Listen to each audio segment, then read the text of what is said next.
I'll be your MC. I want to thank you guys for all coming out tonight to join us with this career forum entitled "Why Youth Apprenticeship." We'll be highlighting reasons youth apprenticeship might be right for you and a great way for a pathway to success. Before we get started, we would like to go over a few household items. We would like to ask everyone to maybe mute their mics to avoid any distractions for others. And then we also ask over the course of this presentation, if you have any questions or comments that we put them all in our comment section, and we'll try to address them all at the end of our program. Um, for tonight's career forum, we'll be sponsored by the Southeastern Wisconsin Workforce Development Board, Kenosha Unified School District, Gateway Technical College, Racine Area Manufacturers and Commerce, and the Department of Workforce Development Apprenticeship.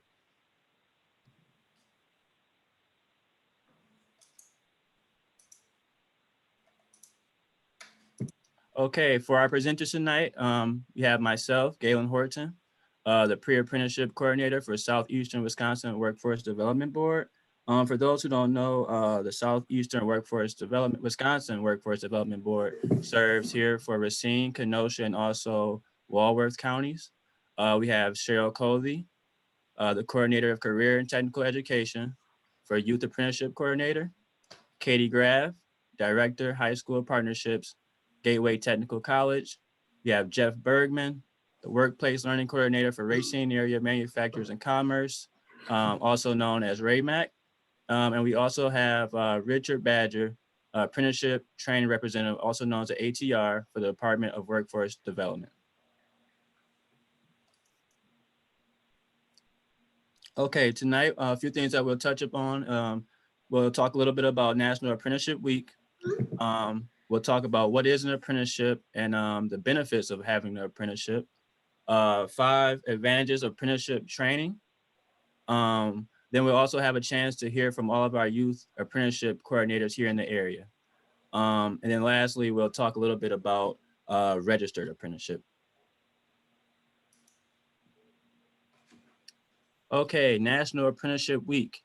National Apprenticeship Week is just that. It's a week, we give a week's time honoring National Apprenticeship and, the perks of having an apprenticeship. So we just take a week to pretty much take time out and celebrate and highlight apprenticeship, nationwide.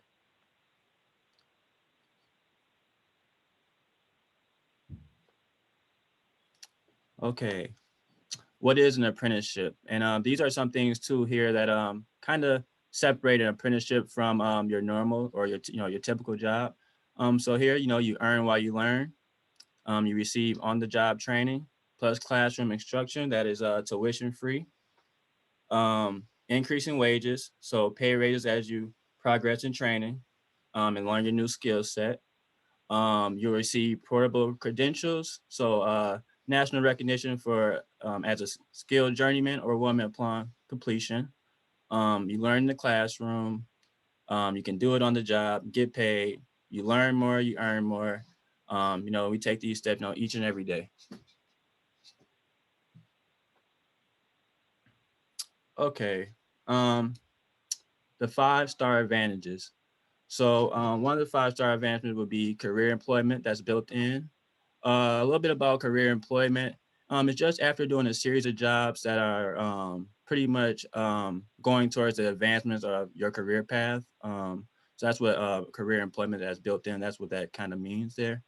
You earn while you learn. So you'll be willing, you'll be able to learn new skill set while still being paid, not having to worry about debt or any type of tuition of that sort. Progressively increase wages. So as you're on the job and you're learning your new skills, just keep in mind that coming in and day out, putting in your best foot forward, that there is a possibility that you'll receive a wage increase. Nationally recognized credential, which is a really great one because the credential that you receive, the certificate that you may receive upon completion, they're not just subject to Wisconsin, and you'll be able to use these credentials wherever you want to go, to follow your career pathway. Then lastly, we have improved standard of living and security. For me, I believe, the other 4 points above all kind of fall into improved standard of living. So, having that opportunity to increase, have a wage increase, and having that portable credential that you can take, to follow your path, your career pathway, earning while you learn without having to worry about student debt. I really believe that all kind of goes into and helps, improve your standard of living and security.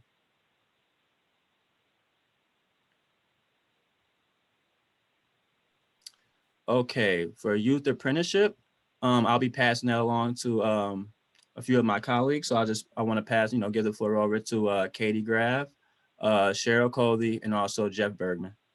Thanks, Galen. Thank you so much. So hi, everybody. My name is Katie Graff, and I am the Director of High School Partnerships at Gateway Technical College. I am one of the youth apprenticeship kind of coordinators in southeastern Wisconsin. I work really closely with the Department of Workforce Development to write a grant to support youth apprenticeship in many of our high schools west of the I. So Cheryl Coley is also with us tonight from Kenosha Unified, and Jeff Bergman with Racine Unified. So we will be speaking to you a little bit about youth apprenticeship. So youth apprenticeship, it's a really great opportunity for high school students to get started in an apprenticeship route. It's open to high school students that have completed their sophomore year of high school, that are interested in kind of test driving employment to see if this is potentially a match for them. But it also is a great benefit for our employers to see, to get a good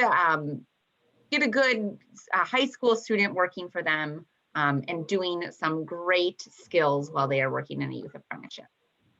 If I could go to the next slide, please. So what is a youth apprenticeship? It is under the Department of Workforce Development, and the Department of Workforce Development also oversees the Registered Apprenticeship Program, which I know Galen is spoke a little bit about, as well as the pre-apprenticeship program. So it's all under the same umbrella under the Department of Workforce Development. But it's a big initiative here in the state of Wisconsin. It has been around since 1991. And in the nation, we're actually seen in the state of Wisconsin as a leader in youth apprenticeship. And it's really designed for those high school students who want hands-on learning and applying what they're learning in the classroom on the job. Students can choose to enroll in a 1-year program or a 2-year program in one of 11 different career pathways. So I think that's, to me, always the biggest surprise for me when I learned about youth apprenticeship first, is that there's actually 11 different pathways that students can choose from and really apply what they're learning in the classroom on the job. Next slide for me. So the key elements of a youth apprenticeship is that there are specific skills that students will learn while they are doing the apprenticeship program. So it really is giving guidance to employers of what it is that students will actually do while they are on the job. So you are not going to be sweeping the floor and running and getting coffee every day. That's not what you're going to be doing. You're going to do really specific competency skills that are really valued by our businesses in Wisconsin. Those skills standards are really overseen by Wisconsin businesses. Students have the opportunity to see all sorts of different areas of businesses, and they are working with a skilled mentor. So you are not alone when you are a youth apprentice. You have a skilled mentor that is going to be working with you alongside of you for 450 hours in a year, making sure that you are hitting all of those competencies. Students who are able to hit all of those competencies and complete their youth apprenticeship program do have the opportunity to earn a certificate from the Department of Workforce Development that's signed by our Secretary of DWD, which is really exciting. Students are able to take that certificate, add it to their resume. It's a great certificate to have kind of in your portfolio. But one of my most favorite parts about youth apprenticeship is that you're actually getting paid. This is not free work. You will not work for free. Your employers have to pay you. That is one of the requirements of the youth apprenticeship program. I see, the state of Wisconsin does say they need to be paid at least minimum wage, but I see many of our youth apprentices making $9, $12. I have a youth apprentice that's making $16 an hour. So it's a great opportunity. You're learning skills, but you're also getting paid for the employment. So great to have you guys on tonight. At this time, I'm going to pass it over to Cheryl Cothy, who's going to speak a little bit more about the program. Thanks, Katie. So I'm excited to talk to you guys about some of the benefits. So if we could have, perfect, thank you for that slide, Jeff, about the benefits of the program for the students. So one of the things that I think is really the best, and you've heard it from a couple of the other speakers, is that you're getting that real world experience in that career path that you think you want to go into. So I've been in youth apprenticeship in 2 different school districts, and I always had that student that would be so afraid to come and talk to me after they've had that year experience and saying, you know what? This isn't what I thought it was. This isn't what I planned on doing. It's not my fit. And I'm like, it's okay. This is the time in your life that you can figure out if this is the pathway or if it isn't for you. It is at no cost. It isn't like you've spent 3 years in college and you're changing your mind. So this is a time to explore. We've also had some great, candidates that have come out of the program and said, this is exactly what I'm passionate about and I want to move forward. And it's easier to determine that now at a younger age than it is when you're older. The other thing that many of the students like is that you get credit and a paycheck for working. So what better bonus is that? At that same time, you can determine, is this the career that I want to go into? And you could bridge into that adult or registered apprenticeship program. And that's an important thing that many of our students don't realize, is that you can continue on with the apprenticeship program in many different areas once you're an adult. And in the apprenticeship program, students, it depends on the program that you're in, but there's coursework that goes with it. You work with your employer, you're still having mentors, and you're growing in that career. Talking about mentors. Mentors are assigned to you through the youth apprenticeship program and play an important role in helping you guide through that career. It's someone that you can talk to and ask questions about. It's someone that you're going to be able to, say, hey, I really don't know what I need to do with this piece. Can you help me, guide me a little bit more? So you definitely can have that mentorship available through youth apprenticeship. Many state certifications are also gained while you are in that youth apprenticeship program. So sometimes students are having to do an OSHA 10, you're getting a certified nursing assistant. Depending on what pathway you go into will depend on that type of certification. And a lot of employers are recognizing those as a benefit, plus it's helping you build that resume as you're going through the process. And then this last part I really like is you're following that career pathway from high school to college or directly into the workforce, which is a definite benefit to our students. Next slide, please. All right, so you're deciding you want to do it. What are those responsibilities? So the first thing you're going to do is you're going to contact your school representative. So like Katie mentioned before, she works with the schools west of the I work with Kenosha Unified School District, and Jeff ends up working with Racine Unified. But we're not the people that are working directly in the schools. We're the ones writing the grant, making sure that this can happen for our schools.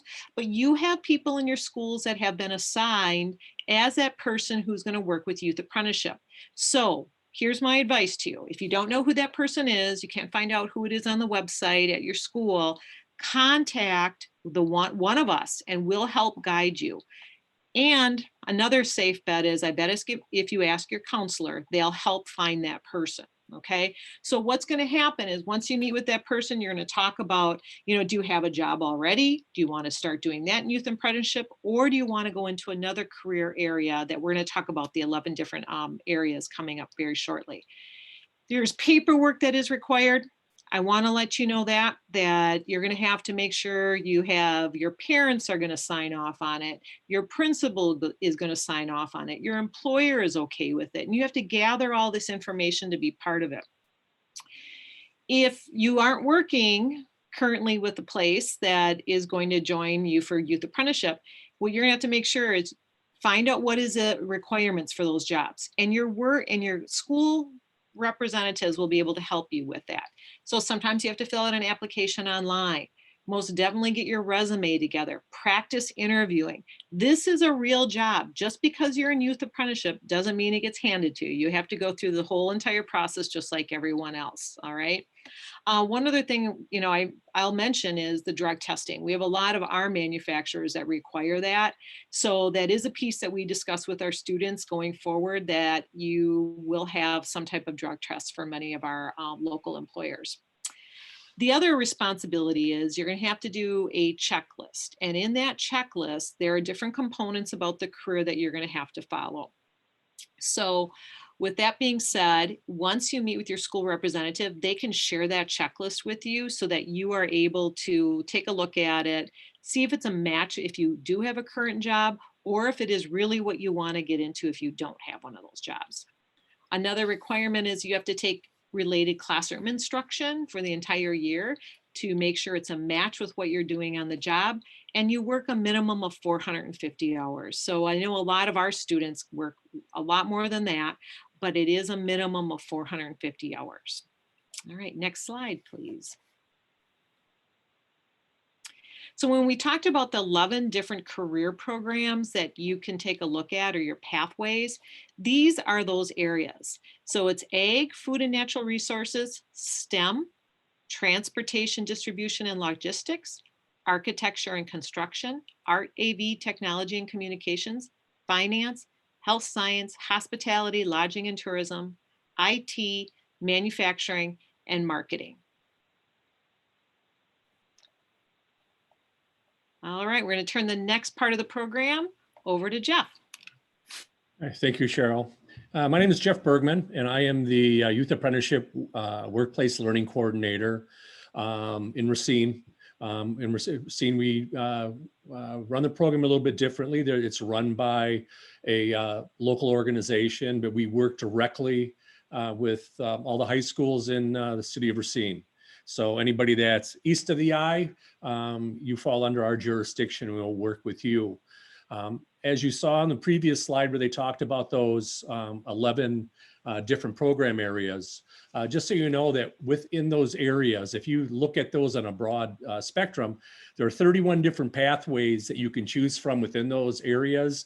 And there's 77 different areas that you can work towards your certification with. So it really just is finding the best fit for you with what you want to do to find your pathway that's going to help you succeed on what you choose to do as you move forward with your life. So all of the programs, not all of them, every program has at least a level 1 youth apprenticeship certification. So that means that you're going to work, you can do this either your junior or your senior year in high school.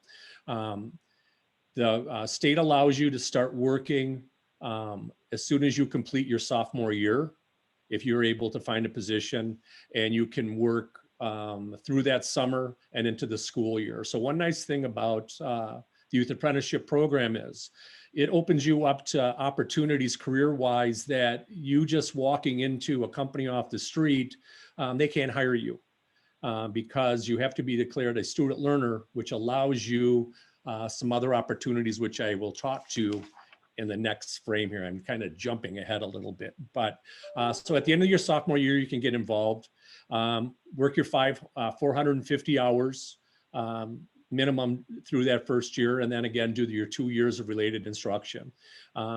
As Katie was talking about with students working in Cheryl, 450 hours is very easily attainable if you look at it. You're able, most of our students work between 15, 20 hours a week during the school year.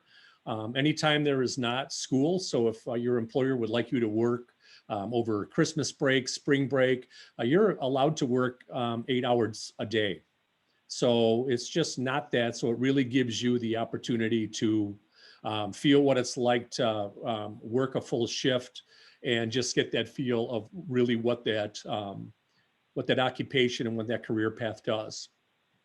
We do have, or the state does offer a level 2 program, especially in the health science areas and the manufacturing areas. So CNAs, machinists, CNC operators, automated manufacturing, there are opportunities for that. So that is a program you would start during your junior year and your senior year. You'd have to work your minimum of 900 hours. And then you would have to do your 4 semesters of related course instruction. And so again, all your classroom work that you're doing has to be related to your career path that you chose. And that is, it may seem like a lot, but it's really simple in working with your school-based coordinators. They're the ones who will be able to help you work out your schedule to make sure that you're meeting all the right requirements for that. Okay, the next slide, please. Okay, while everybody has responsibilities, you as a student, your parents, the school, your coordinators, your employers also have a lot of responsibilities with this. They're required to participate in mentor training, so they know what it's like and what to expect working with young adults like yourselves.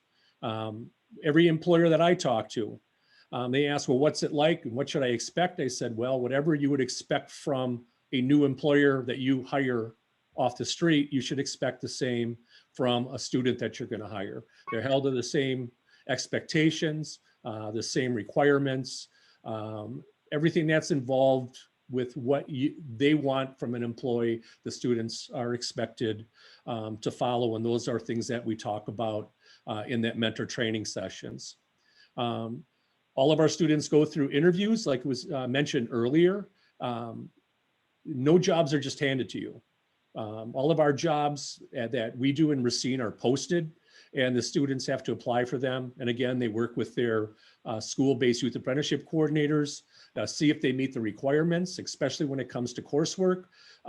Do you have transportation? Because a lot of our jobs are spread out and they require you to be able to get there. So you need to have a driver's license or a means of transportation to get you there regularly. And you need to have your resume.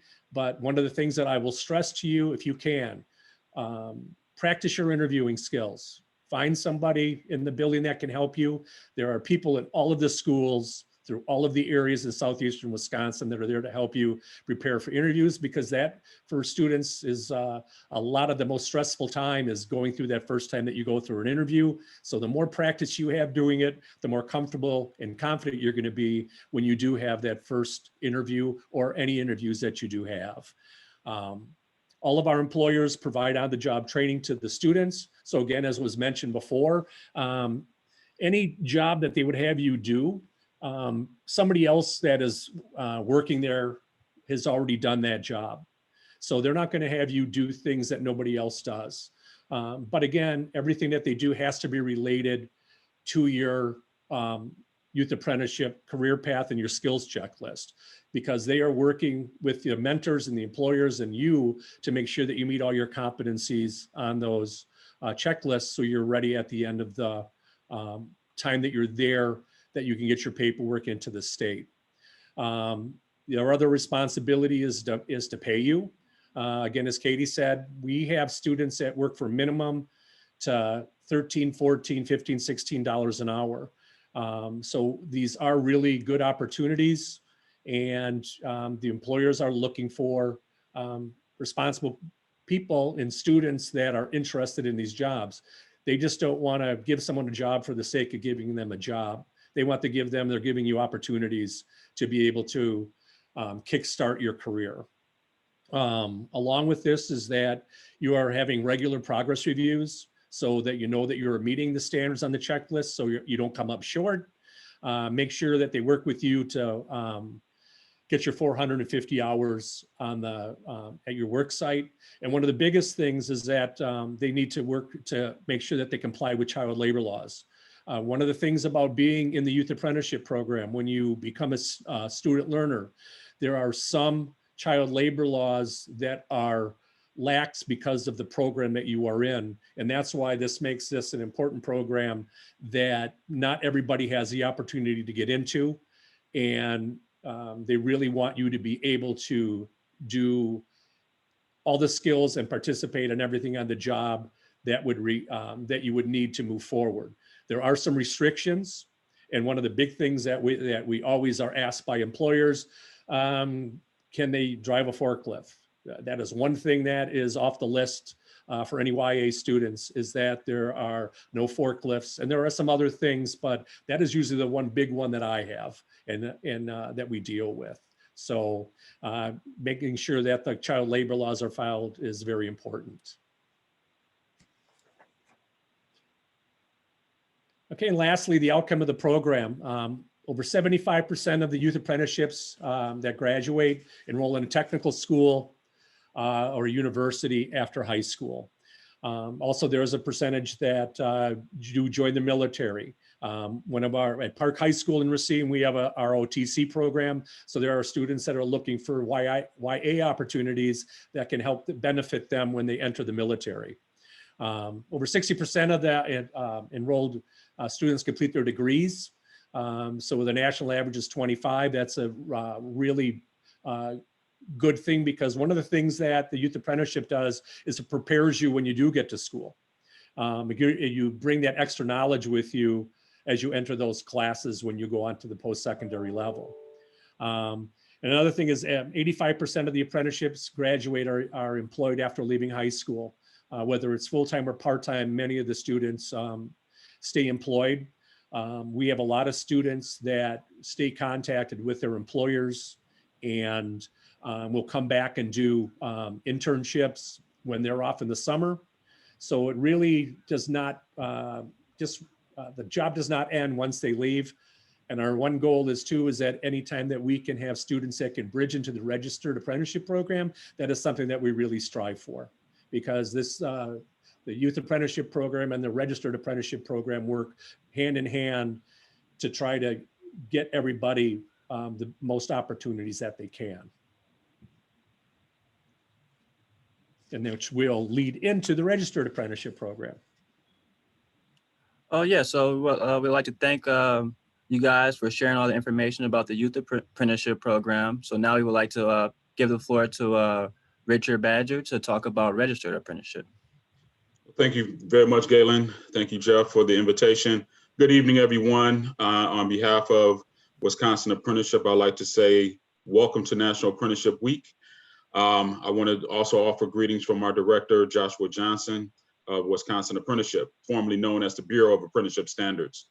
So Katie gave the stat that the youth apprenticeship program started in 1991.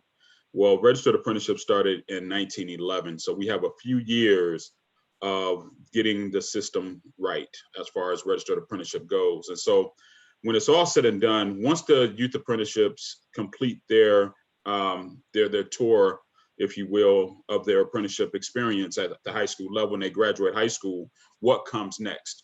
And hopefully, as Jeff just stated, there's a bridge in that the current employer of that youth apprenticeship sponsor, hopefully they're willing to bridge that youth apprentice into a registered apprenticeship.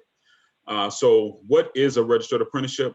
Essentially, a registered apprenticeship, similar to a youth apprenticeship, is a contractual agreement between the sponsor, the apprentice, and the state of Wisconsin. Ultimately, the sponsor creates the program for their organization. Within that agreement, they are providing a skilled wage rate, and that's a rate of pay that the apprentice will earn once they complete the program. But in that process, they also create what's called a wage progressive scale.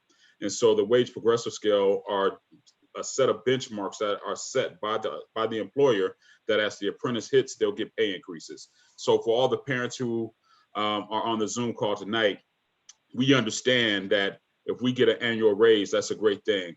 As an apprentice, most apprentices get at least 2 raises a year, and those raises typically average anywhere between 5 to 20% through the course of the year. So to get a 10% pay increase is something that is absolutely phenomenal. To get a 5% pay increase is absolutely phenomenal as well. And apprentices typically average anywhere between a 5 to 15% increase. Typically, I haven't seen less than a 5% increase with my years with Wisconsin Apprenticeship. So over the course of the registered apprenticeship itself is broken down essentially in a 90-10 structure, 90% on the job training and 10% pay related instruction. So oftentimes parents will want their children to go to college immediately following high school, because that's the traditional way that we've all been taught. Either go to college or go to the military. And those are great options. They're great and viable options. With apprenticeship, the option to go to school is no longer an option. They will go to school as a result of their apprenticeship. They go to school for 10% of their apprenticeship.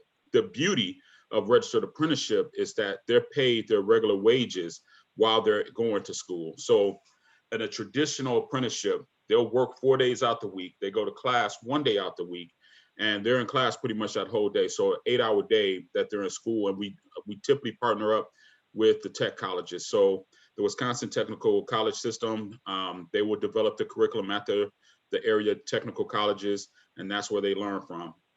Again, they're paid to sit in that classroom. So when you start talking about motivation and incentives to learn, that is an outstanding incentive. Depending on what occupation the apprentice is in, on average, when we look at our industrial and our construction trades, on average, our apprentices complete their program earning anywhere between $60,000 and $75,000 a year for annual salary. And that's without any educational debt hanging over their head, because again, they're paid to go to school, but also one of the requirements is that they're kept current on paying the actual tuition for school. So although the employment sponsor is responsible to pay the wages while the apprentice goes to school, the apprentice themselves are responsible to make sure that the tech college is paid or the related instruction provider gets paid. With that, many of our sponsors do pay for the books and tuition for their apprentices. So what that means is that if an apprentice is going through a 4-year apprenticeship program, they'll go to school for 2 of those years to 2.5 of those years, and 100% of their schooling is paid for, and they're able to complete their apprenticeship program with the journey worker credential. As Galen said early in his introduction, that credential is recognized worldwide, and Wisconsin is the gold standard when it comes to apprenticeship. We are the first state to do it. We're the best state to do it, and all the federal government and everybody beyond that has used Wisconsin as their model and the template for apprenticeship, for registered apprenticeship. And so anybody who gets their credential from the state of Wisconsin can take that credential anywhere around the country, including around the world, and actually be able to negotiate the best salaries possible because they got their credential from Wisconsin. As of late, we are actually having conversations about making our registered apprenticeship program, the related instruction side of it, actually converting that into an associate degree. So that way all apprentices ultimately will receive an associate's degree when they complete their apprenticeship. It's in conversation right now. A lot of people have expressed an interest in that as far as apprentices, and some of our sponsors have expressed an interest in it. So it's something that we're starting to entertain. So from a selling point, that actually adds additional value to our apprentices. One of the things that I've found over the years, and this is specifically to the parents, parents, if your student decides to not go directly to college or not go directly to the military or something that is more traditional, it does not mean that that is a bad thing, especially if they've been exposed to youth apprenticeship. The beauty of the youth apprenticeship, and I think the additional value of the youth apprenticeship, is that it does open their eyes to different career paths and different career opportunities that they may have thought of, nor you as their parent may not have thought of. And so by having that exposure and that introduction, they understand the value to that particular occupation. And also, I will add that the workforce as it is today, your students today, your high school students today, really are in a great position to really go straight from high school and move right into a professional career, whether it's industrial, healthcare, what have you, simply because there is going to be a mass exodus of retirees that will occur within the next 5 to 8 years. And so in anticipation of that, there are a lot of companies hiring. That was pre-COVID and post-COVID. that situation is very, very real. And so if we can get your students today to look at and to consider going the apprenticeship route, youth apprenticeship and registered apprenticeship alike, we can actually fill those soon to be vacancies, and they'll be able to get trained by those soon departed retirees.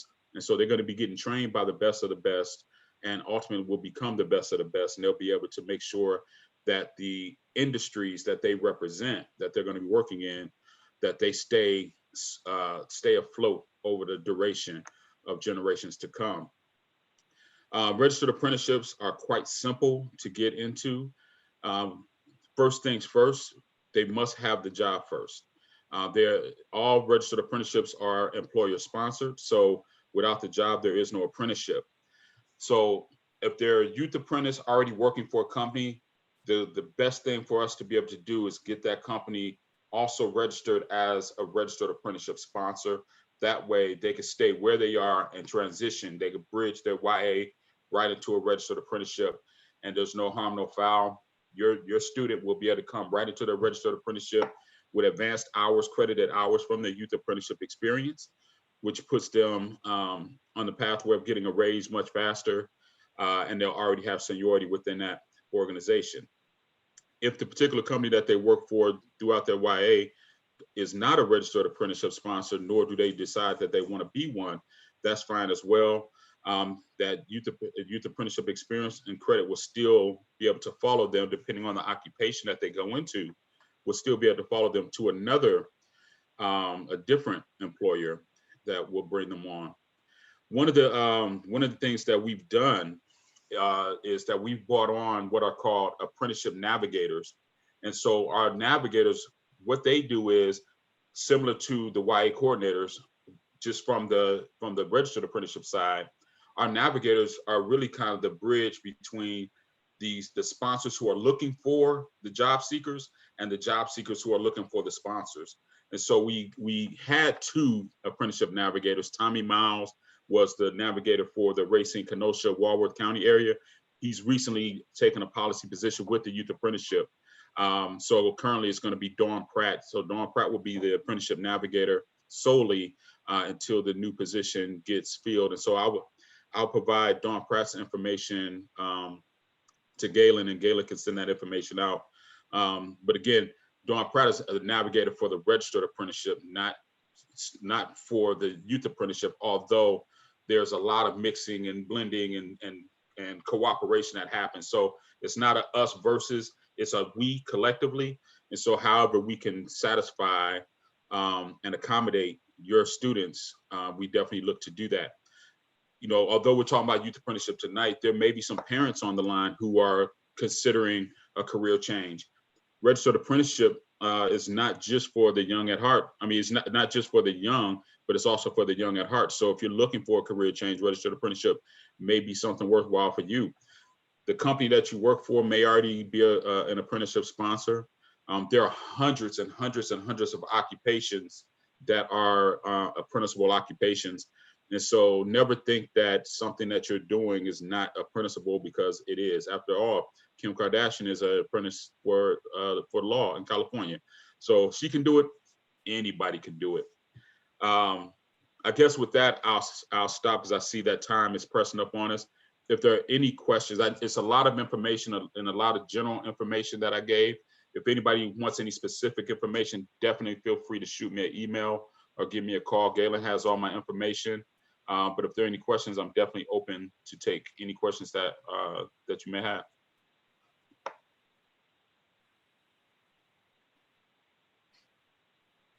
All right, thanks. Thanks, Richard. Thank all our presenters today. We'd like to thank everyone, our sponsors that helped us put this thing together for in honor of National Apprenticeship Week. I did notice that we didn't have many questions in the chat, so I didn't know if we want to just open up the floor for anyone to ask questions for a few minutes.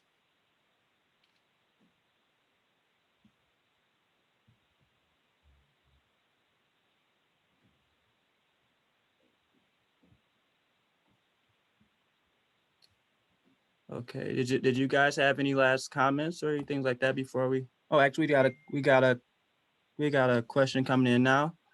where can, this is from Colleen Mendez. Her question is, where can we find more in-depth job info about available jobs? I can take that. As Cheryl and Katie both said, that you need to find out, who your youth apprenticeship coordinator is in your building, and talk to them, because that's where all of the jobs in Racine Unified go through them. So there's really not a job posting board or anything. It's really contacting them.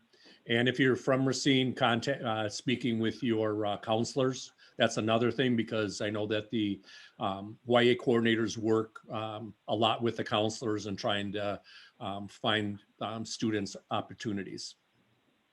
And I'm going to echo that. Same for Kenosha. And I'm assuming Katie's going to say the same thing. Is that's a process most schools are going to use, is we coordinate any openings to all the coordinators, and the coordinators are the ones who end up working directly with the students. I will add, from the registered apprenticeship side, there's 2 locations. One, Job Center of Wisconsin, of course. If you're looking for companies that sponsor apprenticeships, you can keyword apprenticeship within the Job Center of Wisconsin's keyword search.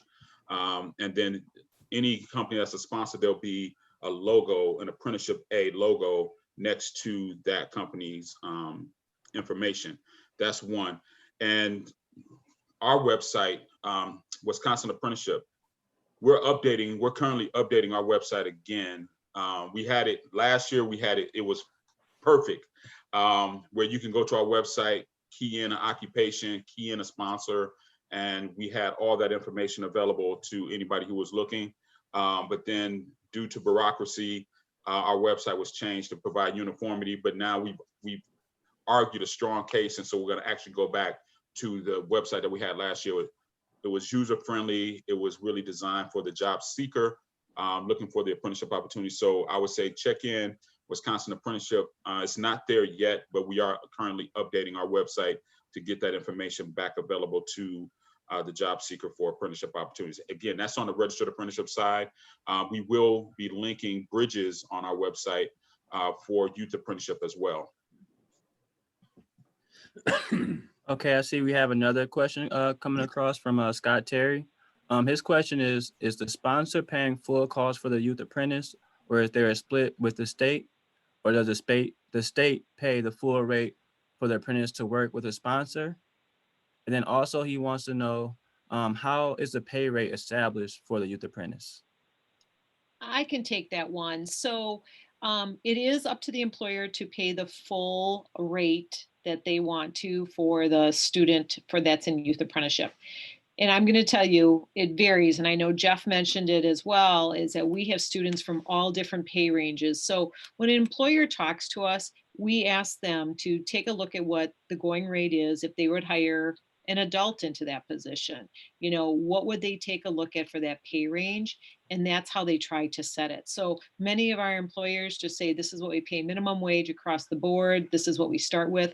And then how that student can move up. They follow exactly what the adult worker is doing at the same time. And I'll just chime in, Cheryl, just to add, it's at least minimum wage. So they have to pay, they can't pay you under minimum wage. It's at least minimum wage. But yeah, a lot of the times even are, like, I think Cheryl and Jeff both mentioned, and even Richard, right? You're interviewing for that position, you're applying. So I, encourage students when they're going through that process, negotiate a good wage. All right. We have a question from Mason. If I could say one thing before you go on with that, Galen. Oh, yep. I want the parents and students to understand that although it's an apprenticeship opportunity, it's a job first. So you are working a full-time, you're going in, getting hired for the job. The apprenticeship is icing on the cake, but you're an employee for that company first. The apprenticeship is additional to that, but the job is the primary focus. Okay. Then we have Mason Widener. His question is, where can we get access to this presentation recording? Galen, Mason, you can put your email address into this chat box, and we'll make sure that you get it, the presentation recording when we're done. Jeff, I think it'd be a great idea. Also, all the different schools that are represented here, we can post it on our website. So I can put it on my youth apprenticeship page for Kenosha Unified to make sure that we have that. And I will be sending it out to all my counselors as well. Awesome. Yeah. Well, we'll make sure that each group presenter tonight gets that presentation. Yeah, because we can also get it sent out through the district's social media and get it onto the websites at the different schools also. Awesome. I see a lot of people are putting in leaving their their emails. putting their Yeah. emails in. So yeah, put your email That's in neat. there and we can make sure you get it. Yep. All right. All Let's right. see if we got any last questions Yeah. coming up.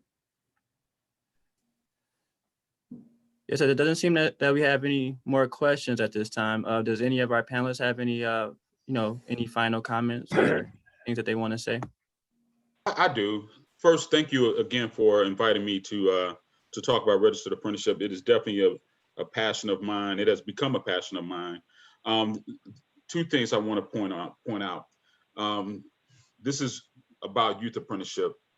Our young people are not going to be young forever. So at some point they're going to, they're going to come to their adulthood and look at registered apprenticeship. Hopefully, look at registered apprenticeship as an option.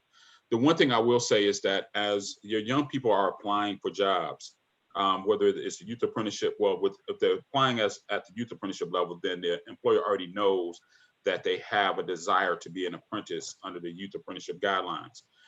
As they transition into adulthood and start looking for employment from the adult side, I really want to strongly encourage that they continue that motivation and let the employer know up front, hey, I'm interested in having an apprenticeship spot, having you sponsor my apprenticeship, and learn about the different occupations out there that are available, because that really can make a difference in one's professional career.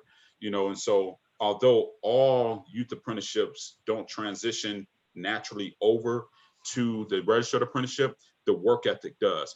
And so by them being a youth apprentice and completing that youth apprentice, when they come to the professional side, when they come to the registered apprenticeship side, even if they're going into a whole different space, employers will look at the fact that they completed a youth apprenticeship, and they'll look at that work ethic that they have. And that can be something that separates them from another applicant. That's one thing. The second thing is apprenticeship has been around a long time, and it will be around a long time. And so for those who still want to learn more about it, because there is a lot of information that's out there about apprenticeship, please take the time to learn more about it, especially the parents. I want the parents to really become comfortable with apprenticeships being a viable option for your young person, for your graduating student, so that when they complete high school, they don't necessarily have to have the pressures of going straight to college and or going to the military or retail or what have you. That apprenticeship is looked at as a viable and equal option as college and other options that are available to them out there. Richard, I'm just going to say, I think that's a great message. Many parents are unaware of that. That is a viable option for our students. And they might think that manufacturing in the old days of what it looked like when they looked in their history books, it's totally different now. So please, parents, please take this opportunity to allow your students to have this type of education while they're in school. And lastly, I'll say there are companies out there that will love to give tours to your young people and to you. So if you're interested in taking a tour at a company, I would say give them a call, ask to take a tour of their facility. You'll be shocked and amazed at the level of technology that's involved with today's manufacturing, the cleanliness, the OSHA protections. You'll be absolutely amazed. Some of these places are food grade clean. And so it's amazing, and you can make great wages if that's the concern. Like I said, on average in the industrial and construction, they're earning between $60,000 to $75,000 a year. Keep in mind, our average apprentices are roughly around 24 to 26 years old. So making $75,000 a year at 26 years old is a great living because you're not going to make less than that. You're only going to go up the ladder from there. Great All right, point. so I have one more comment. I want all the parents to, when they're in the car with their child and they can play a game. So what the game is you're driving by a business park and you're like, oh, what is this big box, building? Do a Google search right there in the car, have your child look at what they make, what is the, money that they make each year for how much is produced, etc. It is amazing. We have found out in Kenosha that, like, I didn't know that the most guacamole is made at Good Foods, just things like that you can find out and have a meaningful conversation with your child, I think is so very important. I'd just like to add on to that real quick too, Cheryl, is that one of the things that I talk to the employers about is that how many people drive by their buildings, their factories, their companies, how many school buses go by on a daily basis. And you have kids that are looking and going, what do they do in there? I know that that's the way I was. And being in this position, I've actually been able to get into buildings that I've always wondered what went on inside of there, and you'd be amazed. And it's whether it's Racine, Kenosha, out in Walworth County, Union Grove, Burlington, the global impact that the companies in southeastern Wisconsin have. You just think that they make things that are just for here. They make things for worldwide. And one of the funniest things that I found, there's a small company in Racine that makes a small little plastic part that is in every Keurig coffee maker, because that's what they specialize in, a certain kind of molding. That's the kind of things that you really need to do and start to explore your communities to find out about these opportunities, because they are here. They're looking for enthusiastic, interested people that want to work and learn. The opportunities that are out there are incredible, that sometimes you just have to go and not be afraid to ask. And as far as like what Richard said about asking for tours, contact your youth apprenticeship coordinator. Also contact myself or Katie or Cheryl. We'll be glad to set you up with employers to see if we can get a tour for you to come on in and see what they're doing, because we have a lot of them that are they're more than happy to open their doors to show what they're doing.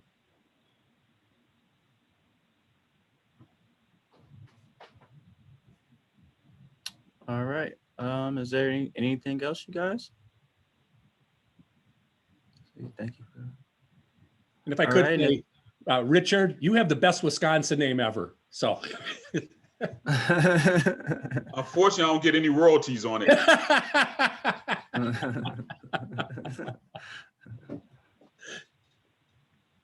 No, if there's nothing else, we'd like to thank everyone for coming out. Thank everyone for giving us a little time and attending tonight. It's a little bit later than probably normal. I'd like to thank all of our presenters, and we left all of our contact information up here on the screen. So if you need to contact any of us, we'll be happy to get back to you. And we just thank you all for coming out. Thank you, everyone. Thank you. Thank you all. Have a great evening and happy National Apprenticeship Week. Yeah. Same to you. Absolutely. Thanks, everyone. All right.